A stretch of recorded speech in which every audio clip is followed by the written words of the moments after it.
মুসলমান সমস্ত জায়গায় যায়, সমস্ত কিছু করে, এরা খালি মসজিদে যায় না। আজকাল আমার মতে বা আপনারা বুঝে দেখবেন, গ্রামের মধ্যে যদি এই 2-5টা 2-10টা করে বয়স্ক লোক না থাকতো না, মসজিদগুলোতে তালা ঝুলতো।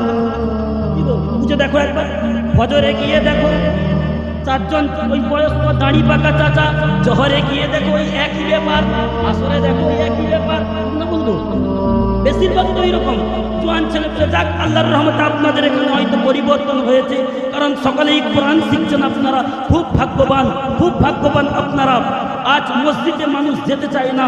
আল্লাহ পাক রব্বুল আলামিন বলেন, যখন আমার বান্দা কিনা আমার হুকুমকে মানবে, আমার নবীর তরিকাকে মেনে চলবে, কসম খোদার আমার বান্দা যখন বিপদে পড়ে যাবে, আমার বান্দাকে মসজিদে গিয়ে আমার কাছে হাত তুলতে হবে না।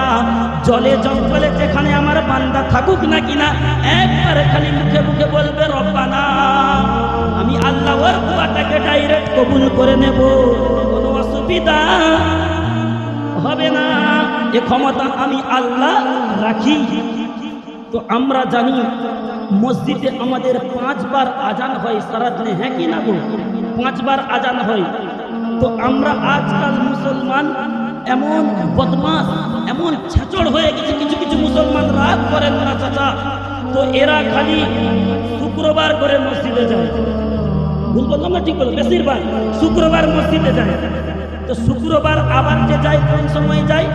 ঠিক খুতবা শেষ হবে বা ওই টাইমে ঢুকে ফের ইমাম সাহেব আসসালামু আলাইকুম ওয়া রাহমাতুল্লাহ, আসসালামু আলাইকুম ওয়া রাহমাতুল্লাহ, ও কি করে ওই সময় মসজিদ থেকে ফের বার হয়ে যায়। ঢুকে সবার লাস্টে, বার হয় সবার আগে। ইমাম সাহেবও টের পায় না, জুম্মা পড়লো কি করলো, ইমাম সাহেবও টের পায় না।